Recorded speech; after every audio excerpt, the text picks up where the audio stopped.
Yo tout... Le chat a eu peur. Yo tout le monde, c'est Durex. Comme vous l'avez vu dans le titre, enfin oui, comme vous l'avez vu même là en fait, nouvelle vidéo. Et donc là du coup, comme vous l'avez vu dans le titre, sur le manoir, donc le manoir sorti en 2017, réalisé par Tony Datis. Donc voilà, c'est le film avec les youtubeurs Kemar, Nato, Jérôme Niel, Mister V. Attendez, hop. Mister V, il y a qui d'autre Vincent Tirel, Ludovic, et j'ai pas les autres. Et ouais, voilà.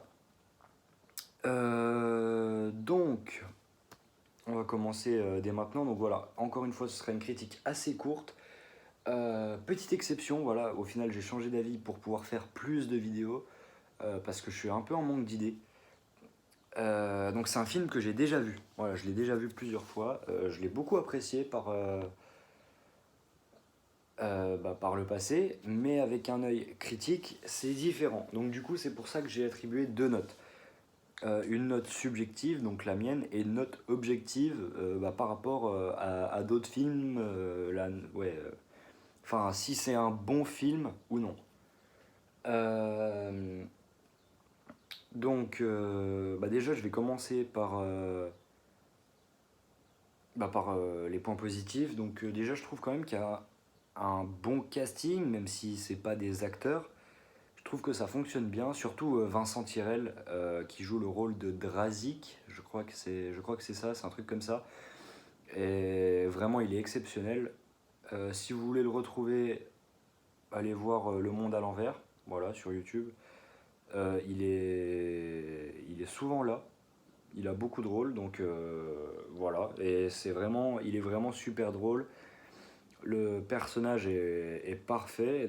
D'ailleurs, même si c'est cliché, voilà le premier point négatif, c'est des personnages extrêmement clichés.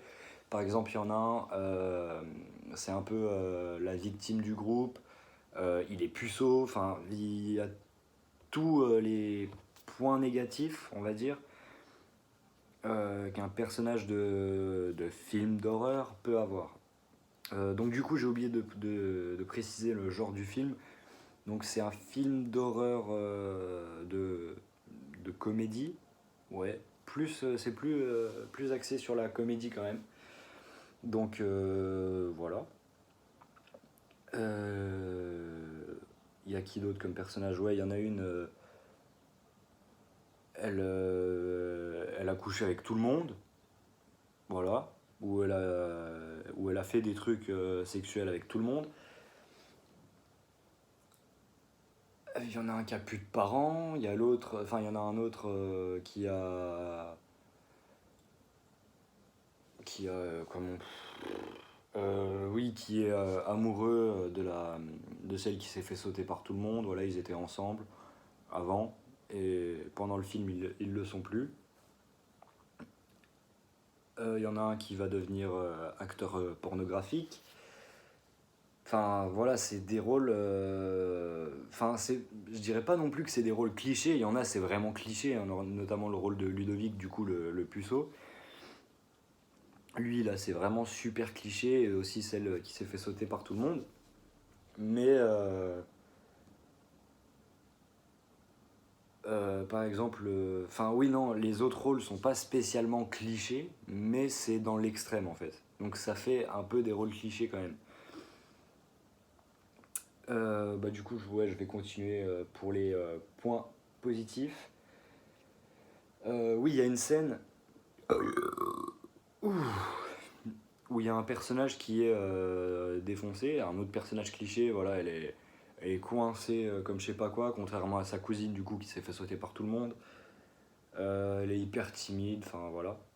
Et du coup, il y a une scène que je trouve assez cool, c'est la scène où du coup ce personnage timide, réservé, tout ça, est drogué. Donc ce personnage s'appelle Charlotte. Et d'habitude, par exemple dans The Walking Dead, j'ai que ça comme exemple. Non, il y a Elite aussi, où il y a des scènes où il y a des personnages qui sont drogués, et genre j'aime pas du tout. J'aime pas du tout comment c'est réalisé, genre c'est... Je sais pas, je suis pas à l'aise devant, enfin ça me plaît pas du tout. Mais là, bah en fait c'est drôle, donc c'est cool.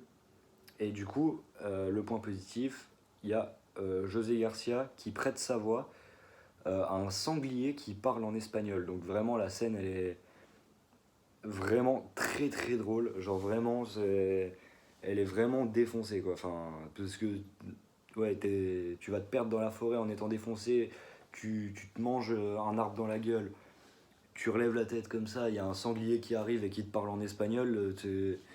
Waouh, complètement fou. Euh, l'humour c'est lourd, enfin faut vraiment poser son cerveau, mais franchement avec moi ça fonctionne, voilà. Je le dis, ça fonctionne. Il y a les décors qui sont assez sympas. Les décors sont assez sympas, bah, il y en a très peu, c'est simple, mais c'est sympa. Voilà, ça part pas dans l'extrême, enfin voilà, c'est un bon, c'est de bons décors simples, voilà. Ils ont pas voulu se faire chier, c'est pas très grave. Oui, il y a une petite ambiance aussi. Sur certaines scènes, il y a une petite ambiance horrifique assez cool. Voilà, ça fait pas peur, hein, loin de là. Mais je trouve que l'ambiance, parfois, qui est mise en place est assez cool. Voilà.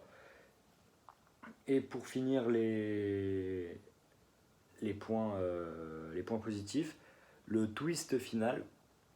Donc voilà, je vais pas spoiler le film, hein, mais voilà. Si vous voulez aller le voir, il est sur Prime Video. Voilà, tout simplement. Mais du coup, le twist est assez sympa. La première fois, je m'y attendais pas. C'est un peu un twist à la Your Next. Je sais pas si vous avez vu, je sais plus ça date de quand.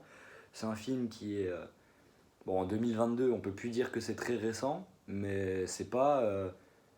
Ouais, je dirais peut-être 2015-2016, quoi, un truc comme ça. Donc voilà, un très bon film d'horreur que je vous conseille, hein, vraiment. Je sais pas où est-ce qu'on peut le regarder, mais il est vraiment sympa. Je me suis un peu égaré du coup. Ouais. Ouais, je me suis bien égaré. Et du coup, en point négatif, il y a les personnages qui sont des clichés.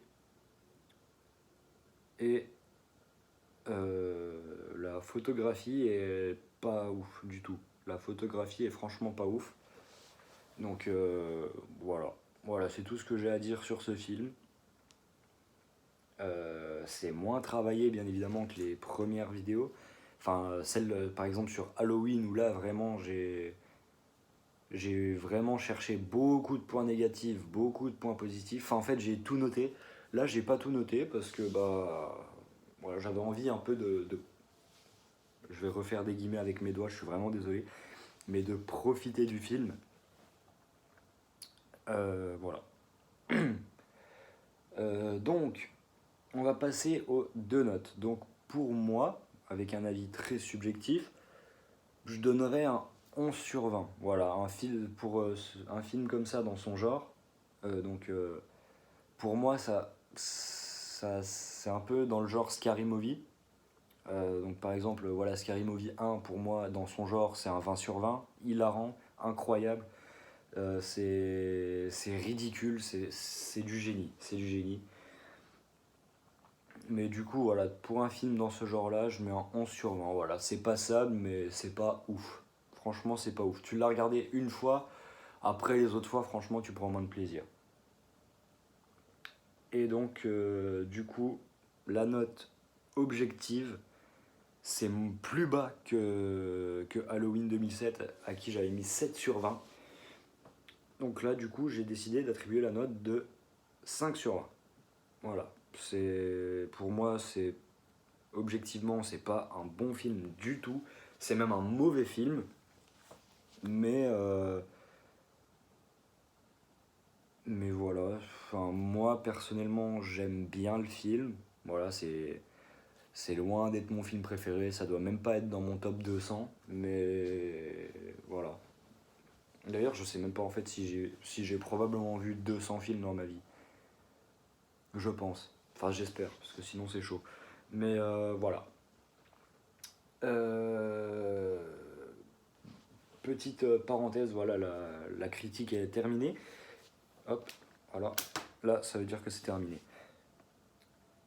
Pour les prochaines vidéos, il y a quelqu'un qui m'a proposé éventuellement de faire des rétrospectives sur des films d'horreur, donc la saga Scream. Mais le souci, c'est que ça a déjà été fait par plusieurs youtubeurs. Voilà, j'ai bien vérifié avant. Même si au final ce sera différent, parce que ce que je dirai ne sera pas, enfin, ce sera pas pareil qu'eux. Et voilà. Mais voilà, je pense que du coup, il y aura plus de vidéos sur des films que j'ai déjà vus plutôt que sur des films que je n'ai pas vus. Voilà. Donc si vous avez des idées de films, bien évidemment, n'hésitez pas à proposer dans les commentaires.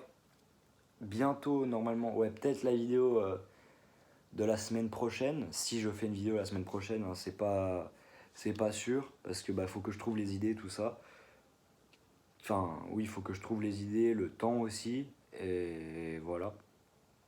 Mais du coup, ça pourrait être Freddy les Griffes de la Nuit, le remake de 2009.